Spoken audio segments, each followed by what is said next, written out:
দামিনী শব্দের অর্থ বিদ্যুৎ, দাম শব্দের অর্থ হলো মালা। নাগরী, সুরধনির ওই গঙ্গার কূলে দেখলাম একখানে বিদ্যুতের মালা দাঁড়িয়ে রয়েছে। আকাশে যখন মেঘে মেঘে যখন ঘর্ষণ হয় বাবা, দেখবেন গগন পানে কিন্তু বিদ্যুৎ চমকায়। আর সেই বিদ্যুতের যদি একখানে যদি মালা যদি তৈরি করা হয়, আমার মহাপ্রভুর অঙ্গের রূপ তদ্রূপ বললেন। আকাশে দেখলেন যদি চাঁদ যদি উদিত হয়, অন্ধকার নাশ করে কিন্তু আলোয় প্রকাশিত করে, আলোয় কিন্তু প্রকাশিত করে দেয়। আজ নবদ্বীপে উদয় হয়েছে আমার গৌর চাঁদ। তাহলে নবদ্বীপে গৌর চাঁদ উদয় হয়ে নদিয়া আলোয় প্রকাশিত করে দিলেন। শুধু নদিয়ায় আলো প্রকাশিত করলেন না, গৌর রূপী চাঁদ যদি কোনো ভক্তের হৃদয় আকাশে যদি একবার যদি প্রকাশিত হয়ে যায়, ভক্তের ভিতর বাহির আলোয় প্রকাশিত করে দেয়। নদিয়ার এক ভাগ্যবতী নাগরী অপর নাগরী বিষ্ণুপ্রিয়ার গলা জড়িয়ে ধরেছে। নাগরী, আমি কাজ ভালো করি নাই নাগরী, আমি কাজ ভালো করিনি। আমি যদি কাজ যদি ভালো করতাম তাহলে ওই রূপে নয়নে দিতাম না। সত্যিই ভাই, যারা একবার ওই রূপে নয়নে দিয়েছে তারা সারা জন্মের মতো সকল কিছু ভুলে গিয়েছে। বিষয় বৈভব কিছু ভালো লাগে না, কিচ্ছু তাদের ভালো লাগে না। গাড়ি বাড়ি টাকা পয়সা সংসার কিচ্ছু ভালো লাগে না। মনে হয় কোথায় গেলে একটু আমার কৃষ্ণ ভক্তের সঙ্গ পাবো, কোথায় গেলে আমার একটু গৌর ভক্তের সঙ্গ পাবো। আকাশে দেখবেন যদি মেঘ লাগায়, সেদিন কিন্তু ভক্তের জীবনের কোনো দুর্দিন হয় না। চৈতন্য চৈতামৃতে কৃষ্ণদাস কবিরাজ গোস্বামী পাদ কলম দিয়ে বললেন, মেঘাচ্ছন্ন দিন কবু নহে দুর্দিন, কৃষ্ণ ভক্তের সঙ্গবিহীন সেদিন হয় ভক্তের জীবনের বড় দুর্দিন। আকাশে মেঘ লাগালে সেদিন ভক্তের জীবনের দুর্দিন হয় না। ভক্তের জীবনের দুর্দিন কবে জানেন? যেদিন মনে হয় একবার ভক্তের সঙ্গ করতে পারলাম না, যেদিন মনে হয় আমার ভগবানকে ডাকতে পারলাম না, সেদিন ভক্তের জীবনের দুর্দিন। প্রভু, এই জন্মে তো তোমার সঙ্গ পেলাম না, তোমায় তো কৃষ্ণ বলে তো কাঁদা হলো না। প্রভু, আবার যদি কখনো ধরার ধরণীতে তুমি জন্ম দাও, একটু কৃষ্ণ বলে কাঁদার মতো জন্ম দিও প্রভু,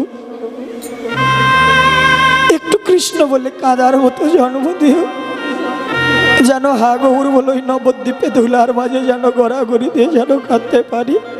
সংসারে যে সুখ নেই, যতদিনই দিতে পারবেন সংসারে ততদিন ভালো, যেদিন দিতে পারবেন না সেদিন সংসারে আর কেউ ভালোবাসবে না। ভালো যদি বাসতেই হয় আমার ভগবানকে ভালোবাসুন, যাকে ভালোবাসলে জগতে কিছু হারাবার ভয় থাকে না। প্রভু গো, এমন অবতারে তুমি কত পাপে তাপেকে উদ্ধার করলে, শুধু আমাকে তুমি দেখলে না, আমার প্রতি তোমার কৃপা করুণা হলো না দয়াময়। এই জন্মে তোমার সঙ্গ নাই বা পেলাম, তোমার ভক্তের চরণে তলে একটুখানি জায়গা দিও। ভগবানকে যদি ধরতে যান সর্বপ্রথম ধরতে হবে ভক্তের চরণ। ভগবান ভক্ত বড় ভালোবাসে। ভক্তের চরণ ধরে যদি ভক্তের চরণ ধুলার তলে যদি একটুখানি যদি গড়াগড়ি দিতে পারে, ভগবান কৃপা করবার জন্য প্রস্তুত হয়ে থাকি। বৈষ্ণবকে দেখে যেজন নয় মুন্ডু, তার মুন্ডু সর্বক্ষণ ওই বৈষ্ণবের পদতলে থাকি। প্রভু, তুমি কত জীবকে তরাইয়ে গেলে, একবার করুণা করুণা দয়াময়। এ হেন কলি পাবন অবতার এলেন এবার নদিয়ায়। নদিয়ার নাগরী বলছে, নাগরী দেখলাম দামিনী দাম দমন রুচি দরশয়ে। রুচি শব্দের অর্থ কান্তি। দূরে গেও দরপক দাপ। দর্পক শব্দের অর্থ মদন। যে ব্রহ্মপুত্র মদনের পঞ্চবাণের বড্ড অহংকার, স্বর্গ মর্ত পাতাল ত্রিভুবন জয় করেছিলেন সে মদন আজকে গৌর রূপে নয়ন দিয়ে মদনের দর্প চূর্ণ হয়ে গেল। হরিবল হরিবল। মদনের দর্প চূর্ণ হয়ে গেল। ভগবান সব সইতে পারে, ভক্তের অহংকার কোনোদিন সহ্য করতে পারে না, অহংকার সহ্য করতে পারে না ভগবান। সেই মদনের দর্প চূর্ণ হয়ে গেল। মদন গৌর চরণে এসে শরণ নিয়েছে, প্রভু এবারের মতো তো তুমি আমায় ক্ষমা করো। দর্পহারি মদনের দর্প চূর্ণ হয়ে গেল। এই জন্য মা ভগবানকে ভালোবাসুন, তাকে ভালোবাসলে জগতে কিছু পাওয়া যায়। নববিধা ভক্তির সর্বপ্রথম ভক্তি হলো শ্রবণ। তাকে ডাকার মতো ডাকুন, তার লীলা কীর্তন ভাগবতী হরি কথা আস্বাদন করুন, শ্রবণ করুন, আর অন্তে গিয়ে আত্মনিবেদন করে দেন তার রাঙা রাতুল চরণে। হরিবল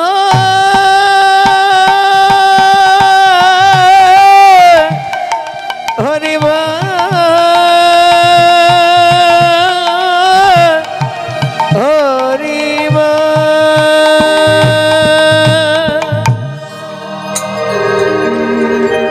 নিবেদন করেছিলেন বলি মহারাজ। যখন বামন দেব গিয়ে বলির দ্বারে গিয়ে দাঁড়িয়েছিলেন, বলি মহারাজ দান করছেন, ভগবান বিষ্ণু বামন রূপ ধারণ করে গিয়ে বলির দ্বারে গিয়ে দাঁড়ালেন। বলির দ্বারে গিয়ে বলির কাছে থেকে দান চাইলেন, বলি আমাকে দান করো। বলি মহারাজের গুরুদেব বলিকে নিষেধ করলো, বলি তুই দান করিস না, এ যে সে ব্রাহ্মণ না, এ ভগবান ছলনা করে এসেছে তোর কাছে দান নিতে, দান নিতে এসেছে। বলি মহারাজ তার গুরুদেবের কথাও শুনলেন না। বামন দেবকে বললেন আমি তোমাকে দান করব, বলো তুমি আমার কাছে কি চাও। বামন দেব বলি মহারাজকে বলল, বলি তুমি ত্রিসত্য অঙ্গীকার করো, আমি যা চাইবো তুমি আমাকে তাই দিবে। বলল এক হাতে গঙ্গার জল নিয়ে তুমি ত্রিসত্য অঙ্গীকার করো, আমি যা চাইবো তুমি আমায় তাই দিবে।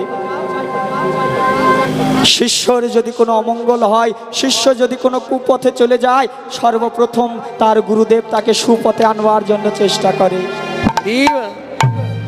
যে পাত্র দ্বারা বলি মহারাজ আসমন করবে, যে হাতে জল নিবে, সেই নলকূপের নলের ভিতরে গিয়ে তার গুরুদেব ছোট্ট একটি মাছি রূপে গিয়ে ওই নলের ভিতরে প্রবেশ করলেন, যেন নল থেকে জল যেন না পড়ে, বলি যেন হাতে জল যেন না নিতে পারে, আসমনে যেন না করতে পারে। অন্তর্যামী ভগবান বামন দেব বলি মহারাজকে বলল, বলি মনে হয় নলের ভিতরে কিছু ঢুকে গিয়েছে, কিছু আটকা পড়ে রয়েছে, কিছু দ্বারা খোঁচা দাও। বলি মহারাজ একটি কাঠি দ্বারা ওই নলের ভিতরে খোঁচা দেয়, আর ভিতর থেকে গুরুদেব হাত দ্বারা খোঁচাটি আটকানোর চেষ্টা করে। ছোট্ট ওই পোকারূপী মাছিকে আর খোঁচা আটকাতে পারে মা? বলি মহারাজ পারছে না, বলছে এভাবে হবে না, একটু জোরে আঘাত করো। যখন জোরে আঘাত করলেন, ওই খোঁচাটি গিয়ে ওই গুরুদেবের একবারে নয়নেতে লেগে অন্ধ হয়ে গেল। সঙ্গে সঙ্গে নলকূপ থেকে বের হয়ে এলেন, বের হয়ে এসে বামন দেবকে ভগবানকে অভিশাপ করলেন, বামন দেব তুমি আমার এক নয়ন অন্ধ করে দিলে, আমি তোমায় অভিশাপ করলাম, আগত কলিযুগে তোমার ভক্তের নয়ন থাকবার পরেও তোমার ভক্তরা তোমায় চেনবে না, তোমার ভক্তরা অন্ধ হয়ে পড়ে থাকবে। নয়ন রয়েছে কিন্তু বটে বাবা, কিন্তু ভগবানকে চেনে না, ভগবানকে মানে না। পাইয়া মনুষ্য জন্ম, যে না শোনে গৌর গুণ, এন জন্ম গেল তার বিফলে। যারা এই কলিকালে কলিযুগে জন্ম নিয়ে যারা মহাপ্রভুকে চিনল না, তাদের জন্ম গেল বিফলে, তাদের জন্ম গেল বিফলে, তাদের মানুষকুলে জন্মটাই বিফলে। আরো বললেন পাইয়া অমৃতের খুনি পিয়ে বীজ মারতে পানি, জন্মে আসে কেন নাহি মরিল। তার মরাই ভালো ছিল, যে জন্য এই সুধা মাখা নাম প্রেমকে আশ্রয় করলো না, মহাজন বলল তাদের মরাই ভালো। কেন বলল? 5 বছরের পর থেকে ভগবান পাপ পূর্ণের হিসাব লেখে। শিশুকালে যদি ওই বাচ্চাটি ভক্তটি যদি মারা যেত তাহলে আর ভগবান পাপ লিখত না। ওই ওই ওই বলি মহারাজের গুরুদেব অভিশাপ করলেন যে তোমার ভক্তদের নয়ন থাকবার পরেও তোমার ভক্তরা তোমায় চিনবে না। হাতে জল নিয়ে বলি মহারাজ ত্রিসত্যি অঙ্গীকার করলেন, বলো তুমি কি চাও আমার কাছে। বামন দেব বলি মহারাজের কাছে বলল, শোনো তুমি আমায় প্রতিজ্ঞা করো, তুমি আমায় 3 পদ ভূমি দিবে। কয় পদ? ত্রিপাদ ভূমি আমি তোমার কাছে চাই। 3টি পা রাখার মতো তুমি আমাকে ভূমি দান করতে হবে। যে বলি মহারাজের হাতে স্বর্গ মর্ত পাতাল ত্রিভুবন তার অধীনে ছিল, বললো আমি তাই দেব। ওই ছোট্ট বামন দেব সর্বপ্রথম তার 1 পদ রাখলেন। বলল, বলি বলো আমি কোথায় রাখবো প্রথম পদ।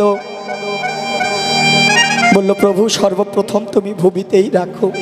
ছোট্ট বামন আস্তে আস্তে এত বিশাল রূপ আকার ধারণ করলেন, পুরো পৃথিবী তার পদতলে এসে নোয়ায়ে গেল। পুরো পৃথিবী 1 পদতলে জায়গা তিনি দখল করে নিলেন। বলি মহারাজ এইবার বুঝতে পারলেন আর কেউ না, আমার ভগবান আমাকে পরীক্ষা করবার জন্য এসেছো।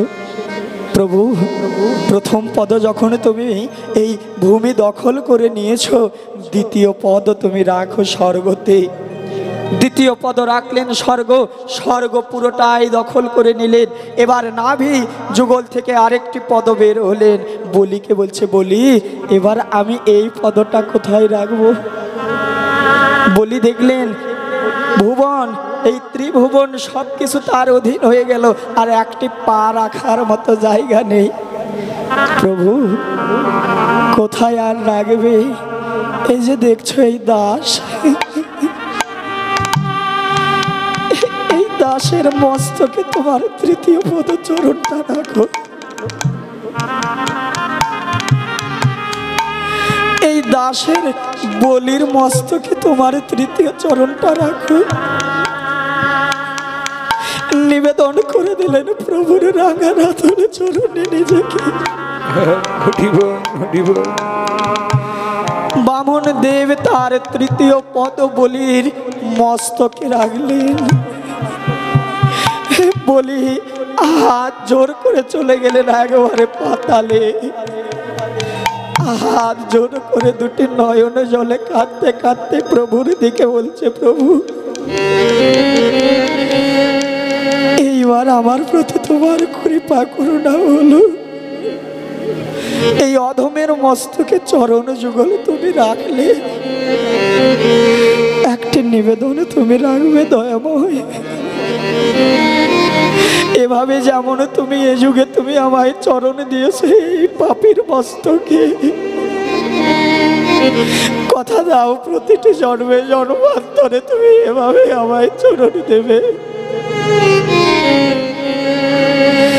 জন্মে জন্মান্তর প্রতিটি জন্ম আমি এই ধরাল ধরণীতে আসবো, তুমি প্রতি জন্মে জন্মে এভাবে তুমি আমারও মস্তকে চরণে দেবে। ছোট্ট বামনদেব বলল, বলি জগতে কত ভক্ত কত কিছু আমায় নিবেদন করে দেয়, কিন্তু তুই এইভাবে আমার চরণে সর্বস্ব নিবেদন করে দিলি।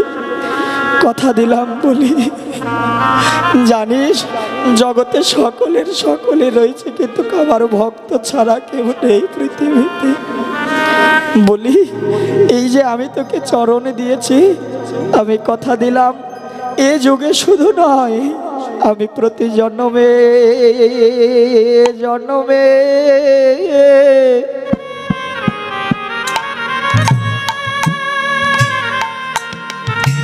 রাঙা চরণ দিব আমি।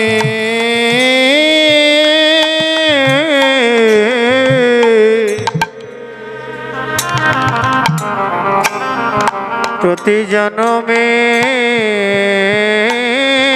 জনমে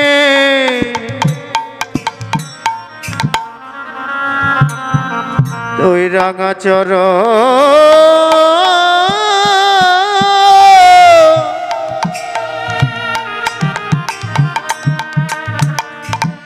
চরণ দেব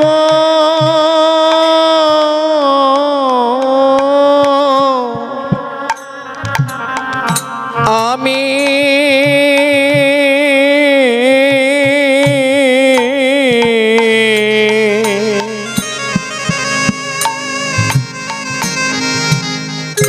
আমি প্রতি জনমে জনমে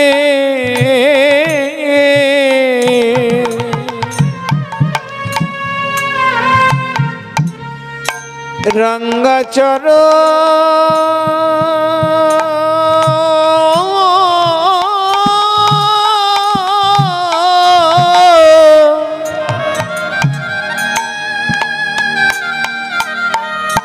রঙ্গচরণ দেব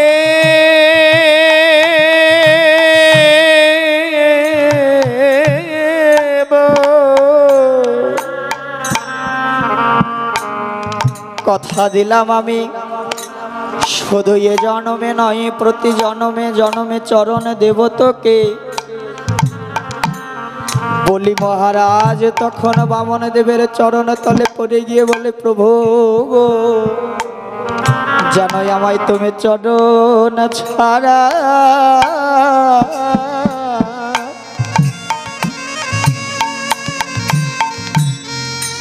আমায় করোনা গো। যেন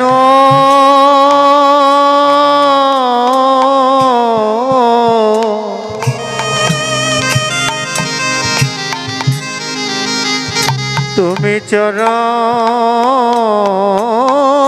ছাড়া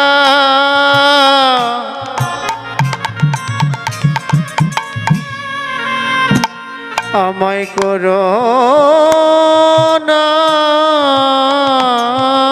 গো। তোমার ওই শ্রীচরণে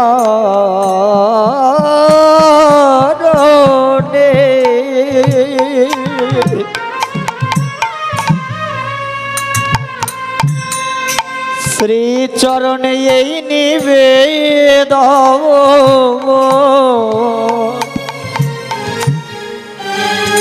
যেন তোমার চরণ ছাড়া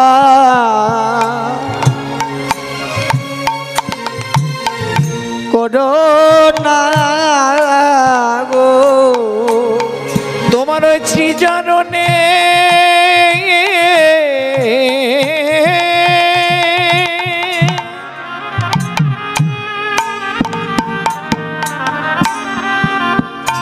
তোমার ওই শ্রীচরণে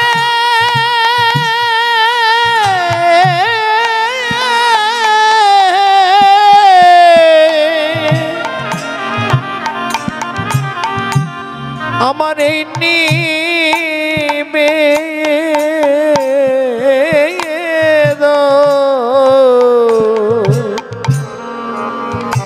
আমার তোমার এই চরণে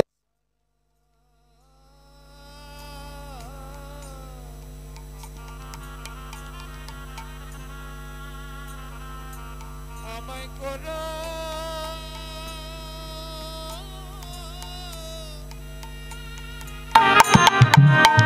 আমায় করো না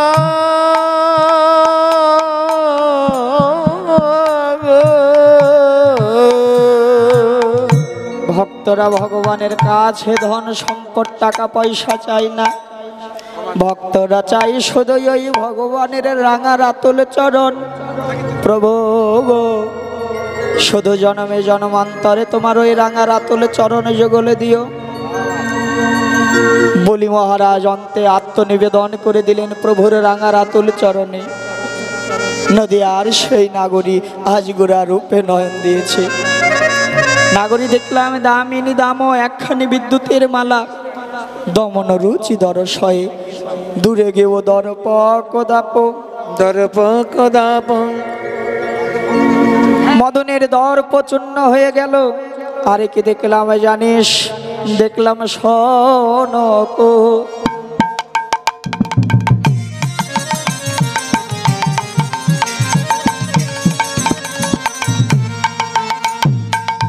কুসুমতাহে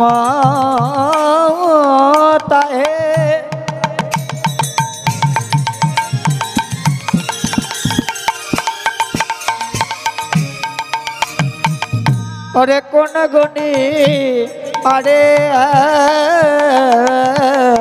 अरे शोनो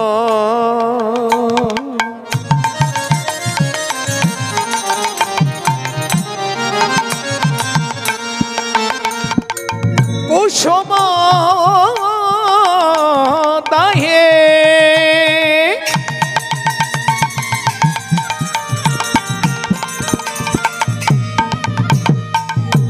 ओरे कोने कोने कुनिया रे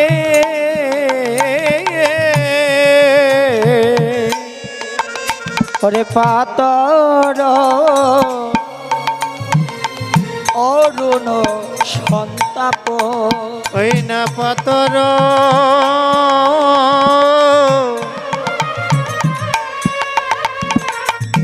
অরুণ সন্তাপ শন কুসুমতাহে অর্থাৎ শন কুসুম শব্দের অর্থ রক্ত উৎপল ফুল। পাতর অরুণ সন্তাপ, পাতর শব্দের অর্থ প্রভাত, অরুণ শব্দের অর্থ হলো সূর্য। প্রভাতকালীন সময়ে যেই সূর্য ওঠে পূর্ব গগন ভেদ করে, সখীরে মনে হলো সেই পূর্ব গগনের রক্তিম লাল সূর্যর মতো আমার মহাপ্রভু দাঁড়িয়েছে সুরধনী গঙ্গার কূলে। নাগরী, ওই রূপের তুলনা হয় না, এই বিধির জগতে তার তুলনা মেলে না। পাতরই অরুণ সন্তাপ, রবির তাপ রয়েছে, সূর্যের তাপ রয়েছে, কিন্তু আমার মহাপ্রভুর অঙ্গের কোনো সন্তাপ নেই, কোনো তাপ নেই। নির্মল স্বচ্ছ সুন্দর পরিষ্কার সেই রূপ, কোনো তাপ নেই। জাগতিক জগতের সোনা যেমন চকচক করে, সেই সোনার চাইতেও অতীব সুন্দর আমার মহাপ্রভুর অঙ্গের রূপ। জাগতিক জগতের সোনা তো আগুনে তাপ দিলে তো সোনা গলে যায়, সোনা গলে যায়, সোহাগা মিশিয়ে তাপ দিলে সোনা গলে যায়, কিন্তু বললেন আমার ওই গৌর রূপী সোনাও গলে যায়। কোনো ভক্ত যদি ভক্তির অনলে ধীরে ধীরে তাপ দিতে পারে, আমার ওই গৌর রূপী সোনাও গলে যায়, সোনাও গলে যায়। ভক্তির সোহাগা মিশিয়ে যদি তাকে তাপ দেওয়া যায়, আমার গৌর সোনাও গলে যায়। ভগবান ভক্তের ভক্তিতে গলে জল হয়ে যায়। তো নাগরীরে কি আর তুলনা দিব সেই রূপের? সখীরে শোন আরো কি বলি, গোড়া রূপের, গোড়া রূপের, গোড়া রূপের যায় বলি হাডি অকি আহামডি রে। গোরা রূপে, গোরা রূপে, গোরা রূপে যাই বলি হারি অকি আহা মরি রে। গোরা রূপে, গোরা রূপের, গোরা রূপের যায় বলি হারি অকি আহা মরি রে। গোরা রূপে, গোরা রূপে, গোরা রূপে যায় বলি হারি। গোড়া রূপের যায় বলি হারি, যায় বলি হারি। গোরা রূপের যায় বলি হারে। হেরিয়া সুধা কর মুরছি চরণ তলে, হেরি সুধা কর মুরছি চরণ তলে। হেরিয়া সুধা কর মুরছি চরণ তলে, হেরিয়া সুধা কর মুরছি চরণ তলে। পরিদর্শন খরূপ ধরি, গরি দর্শন খরপ ধরি, গরি দর্শন খরপ ধরে, গরি দর্শন খরপ ধরি। বলি হারি যায়, বলি হারি যায়। নাগরী রে, গোড়া রূপের যায় বলি হারি। সুধাকর শব্দের অর্থ হলো চাঁদ। গগনের চাঁদ মনে মনে ভাবে আমার চাইতে এই ত্রিভুবনে রাতের অন্ধকারে আলো প্রদান করা আমি ছাড়া আর কেউ নেই। গগনের চাঁদ ভাবে আমি আকাশে উদয় হওয়ার পর রাত্রির সমস্ত অন্ধকার কেটে গিয়ে তারপর আলোয় প্রকাশিত করি। গগনের চাঁদের বড় অহংকার। হে রিয়া সুধা কর মূরছি চরণ তলে পরিদর্শন রূপ ধরি। আজকে মহাপ্রভুর রূপ দেখবার জন্য গগনের চাঁদ এসেছে।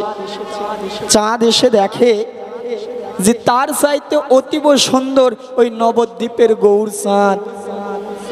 চাঁদের অহংকার দূরে চলে যাচ্ছেন।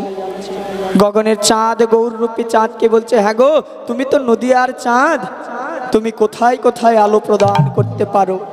গগনের চাঁদকে তখন বলল, গগনের চাঁদ তুমি কোথায় কোথায় আলো প্রকাশ করতে পারো। বলল, আমি সব জায়গায় আলো প্রকাশ করতে পারি। মহাপ্রভু তখন বললেন, শোনো, তুমি সব জায়গায় আলো প্রকাশ করতে পারলেও তিনটি জায়গায় আলো প্রকাশ করতে পারো না। একটি হলো ঘরের ভিতরে, আরেকটি হলো গভীর অরণ্যের ভিতরে, আরেকটি হলো পানাযুক্ত কোনো জলাশয়ের ভিতরে তুমি আলো প্রকাশ করতে পারো না। আকাশে যদি পূর্ণিমার চাঁদের যদি উদয় হয়, দেখবেন সব জায়গায় আলো প্রকাশ হলেও কিন্তু ঘরের ভিতরে চাঁদের আলোটা আর প্রকাশ হয় না। মহাজন বললেন, প্রকাশ হয় যদি ঘরের জানালা যদি খুলে দেওয়া হয়, ওই জানালা দিয়ে দেখবেন ঘরের ভিতরে আলো প্রকাশিত হয়। কোন ঘর?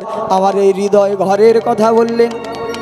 এই হৃদয় ঘরের যদি ভক্তির জানালা যদি খুলে দেওয়া যদি হয়, গৌররূপী চাঁদ এসে ওই হৃদয় ঘরের ভিতরে প্রবেশ করবে।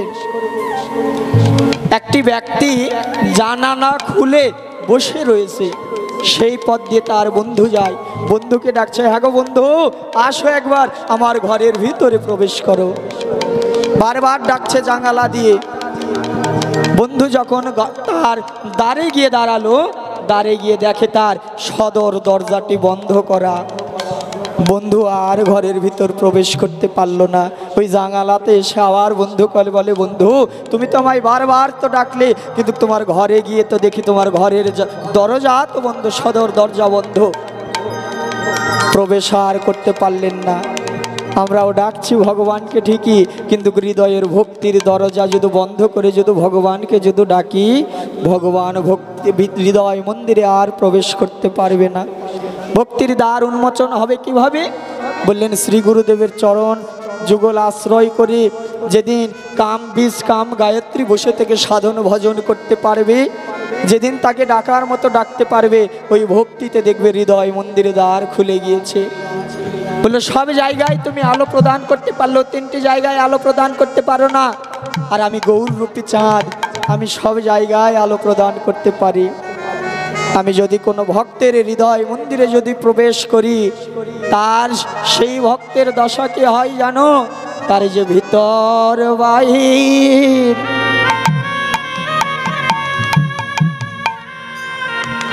ভিতর বাহির আলো হয় গো। ও তা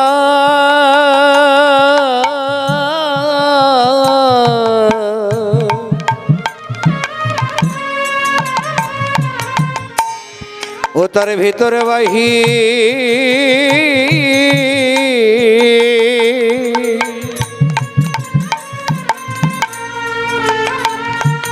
আলো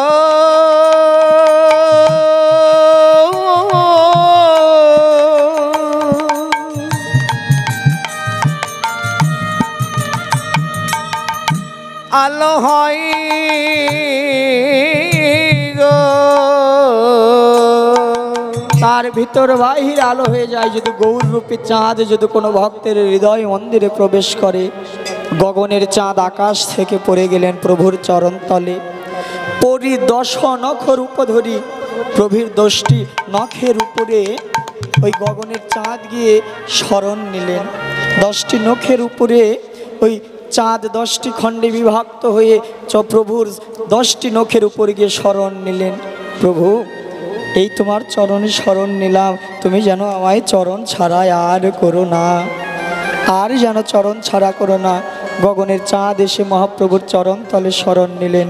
শুধু তাই না, আজকে মহাপ্রভুকে দর্শন করবার জন্য এসেছে সোনা। সোনা এসেছে, যে সোনার এত অহংকার, যে সোনার এত অহংকার।